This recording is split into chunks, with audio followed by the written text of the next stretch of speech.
ಒಳ್ಳೇದಪ್ಪ ಒಳ್ಳೇದಪ್ಪ, ಚೆನ್ನಾಗಿರಪ್ಪ ಚೆನ್ನಾಗಿರು.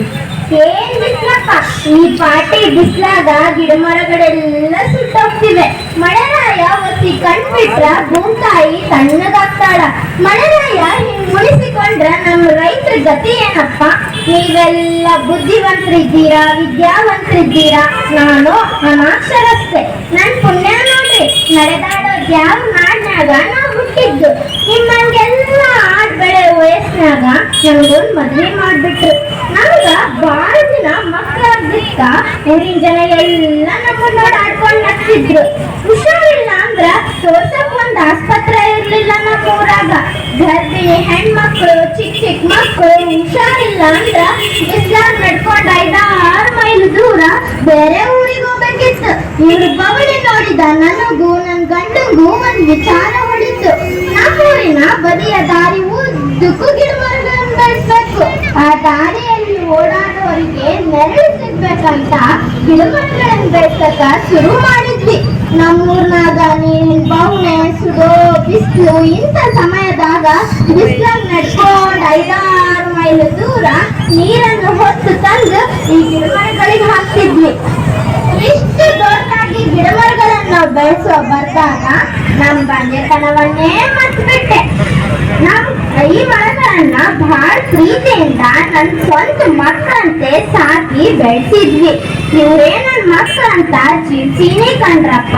ಶುದ್ಧ ಗಾಳಿ ಎಷ್ಟು ಮುಖ್ಯ ಅನ್ನೋದು ಗೊತ್ತು, ನನಗೂ ಗೊತ್ತು. ಮೊನ್ನೆ ತಾನೇ ಇಡೀ ಜಗತ್ತನ್ನೇ ಹೈರಾಣಾಗಿ ಮಾಡಿದ ಆ ಕರೋನಾಗೆ ಆಕ್ಸಿಜನ್ ಎಲ್ಲಿಂದ ಸಿಗ್ಬೇಕಾಗಿತ್ತಪ್ಪ? ಇದೇ ಮರಗಳಿಂದ ಅಲ್ವೇನ್ರಪ್ಪ? ಆಕ್ಸಿಜನ್ ಇಲ್ದೇನೆ ಎಷ್ಟು ಜನರ ಉಸಿರು ನಿಂತೋಯ್ತು, ಎಷ್ಟು ಜನ ತಮ್ಮ ಸಂಬಂಧಿಕರನ್ನು ಕಳ್ಕೊಂಡು ಅವ್ರ ಜೀವನ ಬೀದಿ ಪಾಲಾಯಿತು. ಅದಕ್ಕೇನ್ರಪ್ಪ ನೀವು ಮರಗಳನ್ನ ಬೆಳೆಸಿ. ಆಕ್ಸಿಜನ್ ಅನ್ನೋದು ಒಂದು ಶುದ್ಧವಾದ ಗಾಳಿ. ಆ ಗಾಳಿನ ಯಾರು ಉಚಿತವಾಗಿ ಕೊಟ್ಟಿರೋದಪ್ಪ? ಯಾರು ಕೊಟ್ಟಿರೋ ಉಚಿತವಾಗಿರೋ ಗಾಳಿನ ನೀವ್ಯಾಕ್ರಪ್ಪ ದುಡ್ಡು ಕೊಟ್ಟಿಸ್ಕೊತೀರಾ?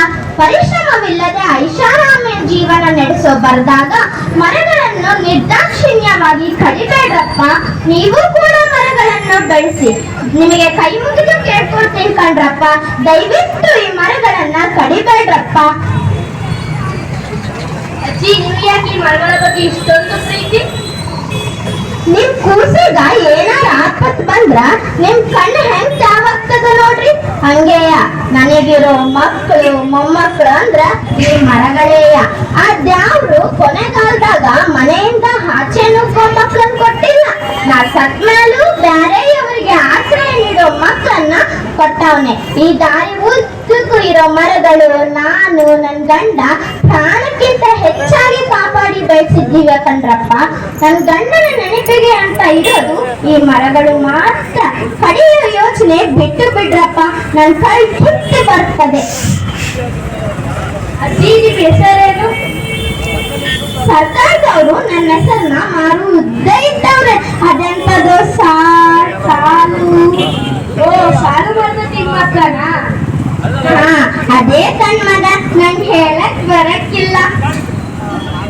ಆ 384 ಮರಗಳನ್ನು ಬೆಳೆಸಿದ ಮಹಾತಾಯಿ ನೀವೇನಾ? ನನ್ನಿಂದ ನಿಮ್ಗೆ ಏನಾದರೂ ಸಹಾಯ ಬೇಕಂದ್ರೆ ಕೇಳಿದ್ರಜ್ಜಿ, ನಾನು ಮಾಡ್ತೀನಿ. ನಾನ್ ನೋಡ್ಕೊಳ್ಳಕ ಅದ್ಯಾವ ಅವನೇ ಕಣ್ಮಗ, ನನ್ಗೇನು ಬೇಡ. ನನ್ನ ಜನ್ಮಕ್ಕೆ ಆದ್ರ ಈ ವರ್ಷ ಬ್ಯಾಸ್ಗಾಗ ಸೂರ್ಯ ಮುನಿಸಿಕೊಂಡು ಸುಡ್ತಿರೋ ಬಿಸಿಲು ನೋಡಿದ್ರ ನಮ್ಮ ಮೊಮ್ಮಕ್ಕಳು ಮರಿ ಮಕ್ಕಳ ಕಾಲಕ್ಕ ಹ್ಯಾಂಗಂತ ಭಯ ಆಗ್ತದ. ಅದೇ ಮತ್ತೆ ನಾವು ನೀವು ಮರ ಕಡೆದ ತಪ್ಪಿಗೆ ಈ ಶಿಕ್ಷೆ. ರೈತರಿಗೆ ಬೇಕಾದಾಗ ಮಳೆ ಬರಲ್ಲ, ಯಾವಾಗ ಬೇಕೋ ಆವಾಗ ಮಳೆ ಬರುತ್ತೆ, ಯಾವಾಗ ಬೇಕೋ ಆವಾಗ ಬಿಸಿಲು ಬೀಳುತ್ತೆ, ಯಾವಾಗ ಬೇಕೋ ಆವಾಗ ಚಳಿ ಬೀಳುತ್ತೆ. ಅದೇ ಮತ್ತೆ ನಿಮ್ಮಂತವ್ರಿಗೆ ಹೇಳಿದ್ರೂ ಬುದ್ಧಿ ಬರಕ್ಕಿಲ್ಲ. ಹೀಗಿನ ಮಕ್ಕಳಿಗೆ ಸ್ಕೂಲ್ನಾಗ ಅದೇನೇನೋ ಹೇಳ್ಕೊಡ್ತಿರಲ್ರಪ್ಪ.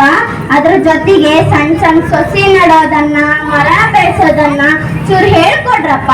ಖಾಲಿ ಜಾಗದಾಗ, ರಸ್ತೆ ಪಕ್ಕದಾಗ, ಮನೆಯಲ್ಲಿರುವ ಸಣ್ಣ ಸಣ್ಣ ಖಾಲಿ ಪ್ಲಾಸ್ಟಿಕ್ ಡಬ್ದಾಗ ಎಲ್ಲೆಲ್ಲಿ ಜಾಗ ಸಿಗ್ತದೋ ಆ ಕಡೆ ಎಲ್ಲ ಸೊಸಿ ನೆಡೋದನ್ನ, ಮರ ಬೆಳೆಸೋದನ್ನ ಚೂರು ಕಲಿಸ್ಕೊಡ್ರಪ್ಪ.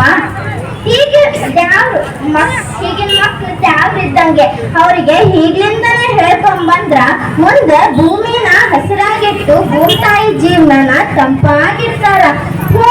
ಎಲ್ಲೋ ಒಂದು ಸಣ್ಣ ಹಳ್ಳಿಯಾಗಿದ್ದ ನನ್ನ ಸರ್ಕಾರದವ್ರು ಹೆಂಗ್ ಗುರುತಿಸಿದ್ರು ನೋಡ್ರಿ.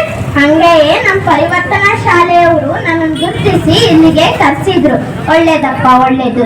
ಹೆಂಗೋ ಎಲ್ಲರೂ ಸೇರಿದ್ದೀವಿ. ಇಲ್ಲಿಂದಲೇ ಸಸಿ ನಡೋದನ್ನ ಮರ ಬೆಳೆಸೋದನ್ನ ಶುರು ಮಾಡಣ್ವಾ. ಬಾ ಕಣ್ಮಗ ಬಾ, ನೀನು